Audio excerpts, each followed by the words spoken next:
गुरुर्ब्रह्मा गुरुर्विष्णुर्गुरुर्देवो महेश्वर गुरुः साक्षात् परब्रह्म तस्मै श्री गुरवे नमः. காஞ்சி மகாபெரிவா 1944 வருஷம் காஞ்சிபுரத்தில் காமாட்சிக்கு அதிசயமா ஸ்வர்ண விமானம் பண்ணி கும்பாபிஷேகம் பண்ணிவிட்டு பக்கத்தில் கீழம்பிங்கிற கிராமத்தில் வந்து இருந்தா. அந்த கீழம்பிக்கும் கம்பருக்கும் என்ன சம்பந்தம் அப்படின்லாம் சொன்னால் அதெல்லாம் பார்த்தோம். அதுக்கப்புறம் 1944 வருஷம் வேத தர்ம பரிபாலன சபா அப்படிங்கிறத ஒன்று ஆரம்பிச்சா. அதாவது வேதம் சாஸ்திரம் இந்த தர்மங்கள்லாம் காப்பாற்றப்படணும், அதுக்கு ஒரு அமைப்பு வேணும் அப்படிங்கிற உத்தேசத்தில் இந்த வேத தர்ம பரிபாலன சபையை ஆரம்பிச்சா. அந்த காலத்தில் சுமார் 4 லட்சம் ரூபாய் கேபிட்டலில் ஆரம்பிக்கப்பட்டது. அதோட உத்தேசம் என்ன அப்படின்னா, இந்த வேத சாஸ்திர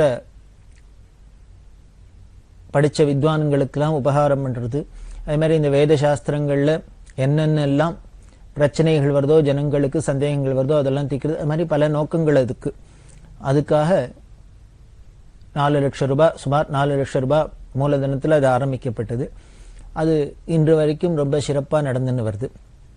அந்த வருஷத்து வியாச பூஜையை காஞ்சிபுரத்துக்கு பக்கத்தில் வடார்காடு ஜில்லாவில் இருக்கிற யசேனூருங்கிற இடத்துல பண்ணினா. 1944 வியாச பூஜை யசேனூரில். அந்த யசேனூரில் கோகிலாம்பா அப்படின்னு ஒரு பாட்டி இருந்தா. இந்த பாட்டி நிறைய ஐஸ்வர்யம் உள்ளவா, கணவன் இல்லை, குழந்தைகள் கிடையாது. அப்புறம் ஒருத்தரை ஸ்வீகாரம் பண்ணிண்டா. அந்த பாட்டி ரொம்ப பெரியவாள்கிட்ட பக்தி, பெரியவாளோட ரொம்ப வயசுல பெரியவா. முன்னாலே பெரியவா காசி யாத்திரை பொறுத்த இல்லாமல் இந்த யசேனூருக்கு வந்துட்டு போயிருக்கா. அந்த யசேனூர்லேருந்து அந்த பாட்டியும் காசி யாத்திரையெல்லாம் போயிருக்கா. அந்த காசி யாத்திரையில அந்த பாட்டி பெரியவாளோட காசிக்கு போயிருக்கிறதே அந்த அம்மாவுக்கு ஒரு அபூர்வமான தரிசனம் ஆச்சு. பெரியவா காசிக்கு போயிருந்தா இல்லையா, காசியில் பனாரஸ்ல விஸ்வமகா வித்யாலயா இருக்கு. மதன் மோகன் மாளவியா அப்படிங்கிற பண்டிதர், அந்த வித்வான்கள்லாம் சேர்ந்து பெரியவாளுக்கு வரவேற்பு கொடுத்து பெரியவாளுக்கு புஷ்பாஞ்சலி பண்ணிட்டு இருக்கார். இந்த மாளவியா கூட கூடயா புஷ்பத்தை எடுத்து பெரியவாளுக்கு புஷ்ப வருஷம் பண்ணிட்டு இருக்கார். அப்ப இதை பார்த்து இந்த அந்த கோகிலா பாட்டிக்கு எப்படி தெரிஞ்சது அப்படின்னா, பெரியவாளை காணும் அந்த இடத்துல பரமேஸ்வரன் உட்கார்ந்துருக்கிறாப்புல இருக்கு. தலையில பார்த்தா சந்திரகலை தெரியறது, கங்கை தெரியறது, ஜடாபாரம் தெரியறது, திரிசூலம் தெரியறது, திரிநேத்திரம் தெரியறது. இப்படி ஒவ்வொன்னா கண்ணுக்கு தெரிஞ்சுட்டே வந்து முழுக்க பார்த்தா பரமேஸ்வர ஸ்வரூபம் தெரியறது. தரிசனம் விஸ்வநாதர் தரிசனமாறுது. அப்போ இந்திரன் வந்து ஸ்வர்ண புஷ்பத்தை அப்படியே பெரியவா மேல கொட்டுறாப்புல, பரமேஸ்வரன் மேல கொட்டுறாப்புல இந்த காட்சி தெரியறது. இந்த திவ்ய தரிசனம் கிடைச்சோன்னு அந்த பாட்டி அப்படியே தன்னை மறந்து இருக்கா. அப்போ பக்கத்துல இருக்கிறவா ஏதோ எதேச்சியா இடிக்க போக பாட்டி இந்த கலைஞ்சு பார்த்தா. அப்புறம் வெள்ளம் சொல்றா, மாளவியா இத்தனை நேரம் பெரியவாளுக்கு புஷ்பாஞ்சலி பண்ணினார், புஷ்பத்தை கொட்டினார் அப்படின்னு சொல்றா. இதை பாருங்க, நடந்தது ஒரிஜினல் நிகழ்ச்சி என்னன்னா, பெரியவா உட்கார்ந்து இருக்கா, மதன் மோகன் மாளவியா புஷ்பாஞ்சலி பண்ணிட்டு இருக்கார். ஆனா இந்த கோகிலா பாட்டிக்கு எப்படி தரிசனம், பரமேஸ்வரன் உட்காந்துருக்கான், தேவேந்திரன் வந்து ஸ்வர்ண புஷ்பத்தால அபிஷேகம் பண்றாப்புல தெரிஞ்சிருக்கு. அப்படி ஒரு பக்த, அப்படி பெரியவாள்கிட்ட ரொம்ப பிரியம். பெரியவா ரொம்ப கடுமையா உபவாசம்லாம் இருந்து விரதம்லாம் இருந்தாக்க சில பேர் சுவாதீனமா பெரியவாள்கிட்ட அப்படி எல்லாம் உடம்பை கெடுத்துக்கப்படாது, பட்னி கிடக்கப்படாது, இப்படி எல்லாம் யாத்திரை பண்ணக்கூடாது, அலையக்கூடாது அப்படின்லாம் சொல்றதுக்குன்னு சில பேர்லாம் இருந்த ஒரு சிலர்ல இந்த கோகிலா பாட்டியும் ஒருத்தர். மடத்து நிர்வாகஸ்தெல்லாம், பாட்டி நீங்க சொன்னா பெரியவா கேப்பா, சொல்லுங்க, ஏன்னா தாயார் மாதிரி வாத்சல்யம். அப்படி போய் உரிமையோட சொல்லக்கூடிய இன்னொருத்தர் அன்னதான சிவன் அப்படின்னு. இந்த அன்னதான சிவனும் எது சொன்னாலும் பெரியவா கேட்பா. பெரியவா மெட்ராஸ்ல இருக்கிறது இந்த அன்னதான சிவன் வந்து பெரியவா காலெல்லாம் இப்படி எதேச்சியா பார்த்துருக்கார். பெரியவாளுக்கு தரிசனம் பண்ணணும்னு வந்திருக்கார். வந்தா இப்போ கண்ணு பார்வை ரொம்ப அப்படி சுமாராக தான் இருந்துட்டு மங்க ஆரம்பிச்சு கொடுத்து. பெரியவா இருக்கிற அந்த ரூம்ல கொஞ்சம் இருட்டா இருக்கிறதுனால வெளிச்சம் போறாதனால இவருக்கு தரிசனம் சரியா தெரியல. உடனே சொன்னார், எனக்கு அப்படி தெரியல, பெரியவாளோட ரூபம் பூர்ணமா பளிச்சுன்னு தெரியல அப்படின்னு. என்ன பண்ணினார், தானே தடவி பார்க்க ஆரம்பிச்சுட்டார். பெரியவாளை பாதாதிகேசம் தடவி அப்படியே பார்க்கிறார். அதாவது கண்ணால பார்த்தா, கையால ஸ்பர்சத்தினால தரிசனம் பண்ண. யாராலும் தொட முடியுமோ பெரியவாளை அந்த காலகட்டங்கள்ல? அப்படி அன்னதான சிவன் தொடுறார் அப்படின்னா என்ன ஒரு சுவாதீனம் இருக்கணும், என்ன ஒரு பக்தி இருக்கணும், பெரியவாளுக்கு அவ மேலெல்லாம் எவ்வளவு ஒரு மதிப்பு மரியாதை இருக்கணும் அப்படின்னு தெரியுது. அப்ப கால தடை பார்த்து தடிச்சிருந்து என்னன்னா கொசு கடி கடிச்சிருக்கு. உடனே அவர் ரொம்ப வருத்தப்பட்டு, பெரியவாளோட இந்த திவ்ய சரீரம் ஜனங்களுக்கு சொந்தமானது, இதை பாதுகாக்கணும். அவளுக்கு ஞானிகளுக்கு சரீரம் லட்சியம் இல்லை, ஆனா கூட இந்த ஜனங்களுக்கு நிறைய நாள் தரிசனம் கொடுத்துட்டு அனுகிரகம் பண்ணணுங்கிறதுக்காகணும் இந்த சரீரத்தை எங்களுக்காகணும் பாதுகாத்துக்கணும். அதனால வேளைக்கு சாப்பிடணும், ரெஸ்ட் எடுத்துக்கணும், இது மாதிரி எல்லாம் கொசு எல்லாம் கடிச்சாக்க வியாதி எல்லாம் வந்துடலாம், அதெல்லாம் வராத பார்த்துக்கணும் அப்படின்லாம் சொல்லி அவர் கொசுவலை வாங்கி கொடுத்துட்டும் இந்த கொசுவலைக்குள்ளதான் பெரியவா படுத்துக்கணும் அப்படின்லாம் சொல்லி பிரார்த்தனை பண்ணிட்டு போனார். அதுபடியே அவர் சொன்னாருங்கிற பிரார்த்தனைக்காக கொஞ்ச நாளைக்கு பெரியவா அப்படிலாம் அதெல்லாம் கேட்டுன்னு தான். எதுக்கு சொல்றேன் அப்படின்னா, இந்த அன்னதான சிவன், இந்த எசேனூர் பாட்டி, இவாள்லாம் பெரியவாள்கிட்ட சுவாதீனமா பேசக்கூடியவா. அப்பேற்பட்ட பரமபக்த அந்த பாட்டியோட பிரார்த்தனைக்காக தான் இந்த 44 வருஷம் இந்த எசேனூர்ல வந்து வியாச பூஜை பண்ணினா. அந்த பாட்டி ரொம்ப கைங்கரியம் பண்ணியிருக்கா. பெரியவாள்கிட்ட வேதபுரி சாஸ்திரிகள் அப்படின்னு கைங்கரியம் பண்ணவர், 60 வருஷத்துக்கு மேல கைங்கரியம் பண்ணவர். 10 வயசுலேயே பெரியவாள்கிட்ட வந்துட்டார். இந்த எசேனூர் பாட்டி தான் இந்த வேதபுரி சாஸ்திரிகள், அவரோட தம்பி சந்தானம், இவாள்லாம் பெரியவாள்கிட்ட சேர்த்து விட்டது. இந்த வேதபுரி சாஸ்திரிகள் அவரோட தம்பி சந்தானம், அவளுக்கு அம்மா சின்ன வயசுல காலமாயிட்டா, அப்பா தான் பார்த்துட்டார். ரொம்ப சிரமப்படுற குடும்பம். அதனால இந்த பாட்டி என்ன பண்ணினான்னா, பெரியவா அந்த 44 வருஷம் வந்திருக்கிறதே இந்த 2 குழந்தைகளையும் பெரியவாள்கிட்ட கொடுத்து, இது தாயில்லா குழந்தைகள், பெரியவா தான் பார்த்துக்கணும், அம்மாவா அப்பாவா இருந்து அம்மையே அப்பா ஒப்பிலாமணி அப்படிலாம் சொல்றமே, மாதா பிதா குரு தெய்வம் எல்லாம் ஒண்ணுதானே, அந்த ஈஸ்வரன்ட்ட பெரியவாள்கிட்ட கொடுத்து நீங்க தான் பார்த்துக்கணும் அப்படின்னு சொல்ல, அந்த வாக்கை இன்னி வரைக்கும் காப்பாத்தின்னு வரா பெரியவா. பெரியவா தான் அவளை பார்த்துட்டு இருக்கா, அந்த குடும்பத்தையே பார்த்துட்டு இருக்கா. அந்த வேதபுரி சாஸ்திரிகளுக்கு கல்யாணம் பண்ணி வச்சு, அப்புறம் அவர் குழந்தைகள்லாம் பிறந்தா குழந்தைகளுக்கு எல்லாம் கல்யாணம் பண்ணி வச்சு, இப்படி வம்சத்தை வாழையடி வாழையா பார்த்துட்டு இருக்கா. அதுக்கெல்லாம் காரணம் இந்த எசேனூர் பாட்டி தான். அந்த எசேனூர்ல வியாச பூஜையை பண்ணினா சாதுர்மாசியத்தை. அந்த எசேனூர்ல பல சுவாரஸ்யமான நிகழ்ச்சி. இந்த எசேனூர்லேருந்து சாதுர்மாசியத்தை முடிச்சுட்டு பெரியவா கிளம்பி வரப்போறா, யாத்திரை பூர்த்தி ஆகணும்.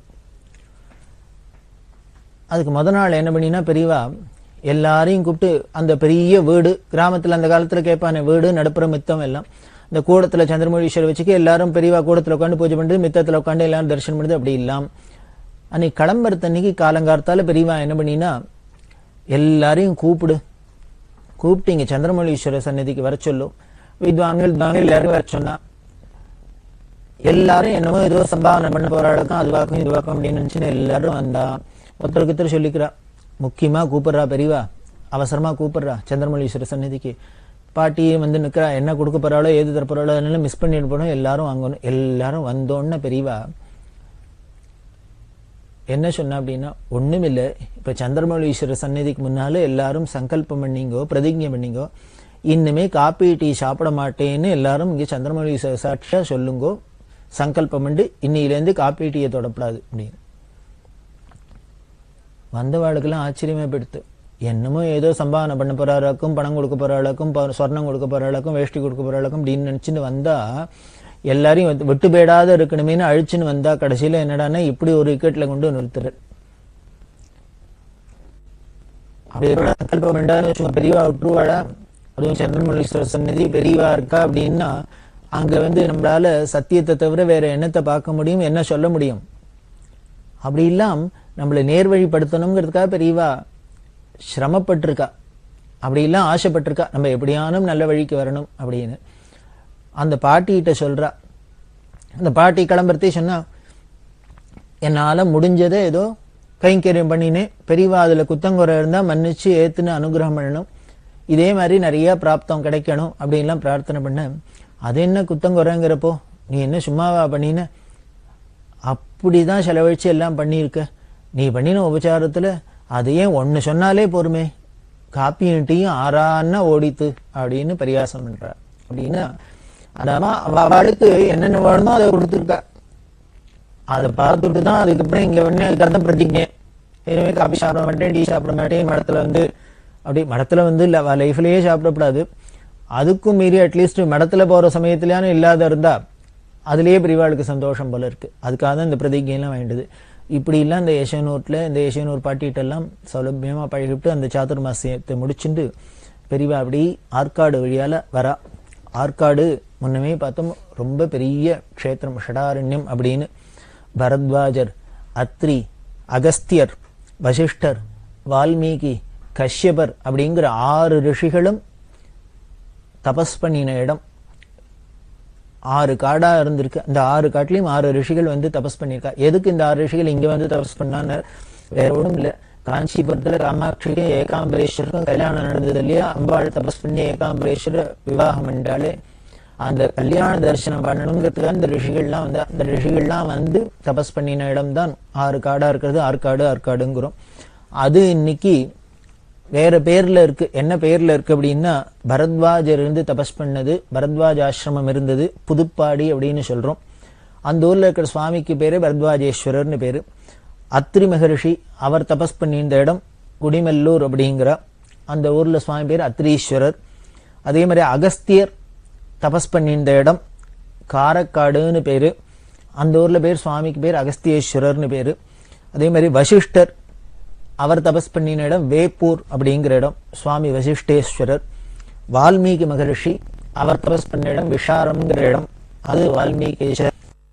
கஷ்யப மகரிஷி அவர் தபஸ் பண்ணின இடம் நவலா தோப்பு அப்படின்னு சொல்லக்கூடிய அங்க சுவாமி கஷ்யபேஸ்வரர் அப்படின்னு. இந்த 6 ரிஷிகளும் கல்யாண தரிசனத்துக்காக வந்து தபஸ் பண்ணிட்டு தங்கின இடம். அதனால்தான் 6 காடு உள்ள இடம் ஷடாரண்யம், ஆற்காடுங்கிற இடம். அந்த ஆற்காடுல வந்து இருந்தா. அதுக்கப்புறம் 1945 பிப்ரவரி மாசம் அத்வைத சபா ஸ்வர்ண மகோத்சவம் நடந்தது. அதாவது அத்வைத சபான்னு ஒண்ணு, பெரியவாளோட பரமகுரு, அதாவது கலவ பெரியவான்னு சொன்னமே, காஞ்சி காமகோடி பீடத்தோட 66வது பீடாதிபதிகள். அவர் 1894 கும்பகோணத்துல இந்த அத்வைத சபாங்கிறத ஆரம்பிச்சார். இந்த அத்வைத சித்தாந்தத்தை வளர்க்கணும், அந்த பிரகாசப்படுத்தணும், அதுக்கு பிரச்சாரம் பண்ணணும் அப்படிங்கிறதுக்கு அந்த அத்வைத சபாவை பெரியவாளோட பரமகுரு கல்வ பெரியவா ஸ்தாபிதம் பண்ணினா. அது 1894 ஸ்தாபிதம் பண்ணினதுனால 50 வருஷம் ஆச்சு. அது 1945 அதோட பொன்விழா கொண்டாடப்பட்டது. இந்த அத்வைத சித்தாந்தத்தை வளர்க்கணும், அதை பிரகாசப்படுத்தணும், அதுக்கு பிரச்சாரம் பண்ணணும் அப்படிங்கிறதுக்கு அந்த அத்வைத சபாவை பெரியவாளோட பரமகுரு கலவ பெரியவா ஸ்தாபிதம் பண்ணினா. அது 1894 ஸ்தாபிதம் பண்ணினதுனால 50 வருஷம் ஆச்சு. அது 1945 அதோட பொன்விழா கொண்டாடப்பட்டது. அந்த பொன்விழா கொண்டாட்டத்துக்காக ரொம்ப விமர்சையா பண்ணி 108 வித்வான்களுக்கு ஸ்வர்ண மோதிரம் எல்லாம் பண்ணி பெரியவா பரிசு கொடுத்து இந்த பொன்விழாவை ரொம்ப ஸ்ரத்தையா கொண்டாடினா. அப்படி கொண்டாடின பெரியவா 1946 ஜீவாத்ம கைங்கரியம் அப்படிங்கிற ஒண்ண ஆரம்பிச்சா. பல ஸ்கீம் எல்லாம் ஆரம்பிச்சு சர்வீஸ் பண்றதுக்குன்னு சொன்னான்னும், அதுல ஜீவாத்ம கைங்கரியம் அப்படின்னு ஒண்ணு 1946 பெரியவா ஆரம்பிச்சது. இதோட லட்சியம் என்ன அப்படின்னா, அந்தந்த ஊர்ல, அந்தந்த கிராமத்துல, அந்தந்த தெருவில் இருக்கிறவா அங்க அந்த ஊர்லயோ கிராமத்திலேயோ தெருவிலையோ யாரானும் ஆவி பிரியிற ஸ்திதியில இருந்தா, மரணப்படுக்கையில இருந்தா, அந்த இடத்துக்கு அந்த சமயத்துல எல்லாரும் சத்சங்கமா சேர்ந்து போய் பகவன் நாமாவை ஜபம் பண்ணணும், உறக்க சொல்லணும். சிவநாமாவோ விஷ்ணு நாமாவோ அவ அந்த படுக்கையில இருக்கிறவாளுக்கு என்ன சம்பிரதாயத்தை சேர்ந்தவாளோ அவளுக்கு ஏத்தாப்புல, சைவமோ வைஷ்ணவோ யாரா இருந்தாலும் சரி, அவளுக்கு ஏத்தாப்புல சம்பிரதாயத்துக்கு விரோதம் இல்லாத ராமநாமாவையோ சிவநாமாவையோ நன்னா 1008 தரம் உறக்க ஜபம் பண்ணணும். அதாவது இந்த ஆவி பிரியிற அந்த ஜீவனுக்கு காதுல விழணும். அதுக்கப்புறம் அவ சம்பிரதாயத்தை ஒட்டி விபூதி பிரசாதமோ இல்ல துளசியோ, அதுக்கு மேல எல்லாருக்கும் கங்கா தீர்த்தம் இதெல்லாம் பிரசாதத்தை கொடுத்து அவ அந்த ஆவி பிரியர்த்தே பகவத் ஸ்மரணையோட போறாப்புல இருக்கணும். அந்த சூழ்நிலையே ஒரே அழுது சிரிச்சுன்னு அமக்களமா இல்லாத ஒரு நல்ல சத்சங்கமா இருந்துன்னு அதுல அவ ஆத்மா பிரியணும் அப்படிங்கிறதுக்காக தான் ஜீவாத்ம கைங்கரியம்ங்கிறத இந்த ஒரு அமைப்பை பெரியவா ஏற்படுத்தினார். ஏன் இப்படி பண்ணணும் அப்படின்னு வேற ஒண்ணும் இல்லை. சாஸ்திரங்கள் சொல்றது, நம்ம உயிர் பிரியறது ஆவி பிரியறது என்ன நினைப்போட என்ன ஸ்மரணையோட போறோமோ பிரியறதோ அதுவே அடுத்த ஜென்மாவா வந்துடுறது. இப்போ உதாரணத்துக்கு நம்ம போற சமயத்துல ஜென்மா போற சமயத்துல திடீர்னு நாயோட ஞாபகம் வந்ததுன்னா அடுத்த ஜென்மா நாயா வந்துடும். என்ன நினைச்சுண்டு போறோமோ அதுவா பிறக்கிறது அப்படின்னு சாஸ்திரம் சொல்றது. அதனாலதான் ரிஷிகள்லாம் என்ன சொல்றா, அந்த ஆவி பிரியற சமயத்துல பகவானோட ஸ்மரணையோட ஈஸ்வர ஸ்மரணையோடையே ஆவி பிரியணும் அப்படின்னு சொல்றா. அப்படி ஈஸ்வர ஸ்மரணையோடையே பிரிஞ்சதுன்னா எதை நினைச்சுண்டு பிராணம் போறதோ அதுவா தானே ஆயிடும். அப்ப ஈஸ்வரனையே நினைச்சுண்டு நம்ம ஆவி பிரிஞ்சதுன்னா ஈஸ்வரனோட ஈஸ்வரனா பேரும், அதாவது மோட்சம்னு அர்த்தம். இதுக்கு பிரமாணம் வேணும்னா பகவான் கீதையிலேயே சொல்றார். பகவத்கீதையில சுவாமி என்ன சொல்றார், ஆயுசு மட்டும் நீ எப்படி வேணா இருப்பா, ஆனால் உன்னோட அந்திம காலத்துல ஆவி பிரியர்த்து என்ன நினைச்சுக்கோ, என்ன நினைச்சு உயிரை விட்டீங்கன்னா என்னையே அடைஞ்சுடுற அப்படின்னு கீதையில வாக்குமூலம் கொடுத்திருக்காரு, சொல்லியிருக்காரு. அதைத்தானே சாஸ்திரம் சொல்லியிருக்கு. அத சாஸ்திரம் சொன்னதை கீதையில சொன்னதை நடைமுறைப்படுத்தணுமே. நமக்காவே அவளுக்கு பிராக்டிஸ் பண்ணி அந்த சமயத்துல ஆவி போறதை பகவத் ஸ்மரணை வரணும்னா அது எத்தனை பேருக்கு வரும்னு சொல்ல முடியாது. ஜென்மா முழுக்களும் நாம பகவத் ஸ்மரணை பண்ணினவாளுக்கு கூட, நாம ஜபம் பண்ணினவாளுக்கு கூட அந்த ஆவி பிரியிற சமயத்துல வருமானா சொல்ல முடியாது. ஏன்னா எப்படி நடக்கும்னு தெரியாது. சேங்காலிபுரம் அனந்தராம தீட்சிதர் ரொம்ப உருக்கமா சொல்வார், தமாஷாவும் சொல்வார். ஒருத்தர் 4 குழந்தைகள், அவர் டெத் பெட்ல இருக்க, பிராணம் போக்குறது. அவருக்கும் நிறைய சொத்து பத்தெல்லாம் உண்டு. அவர் எங்க வச்சிருக்க என்ன வச்சிருக்க எல்லாம் தெரியல. இதெல்லாம் தெரிஞ்சுக்கணும்னு குழந்தைகளுக்கும் ஆசை.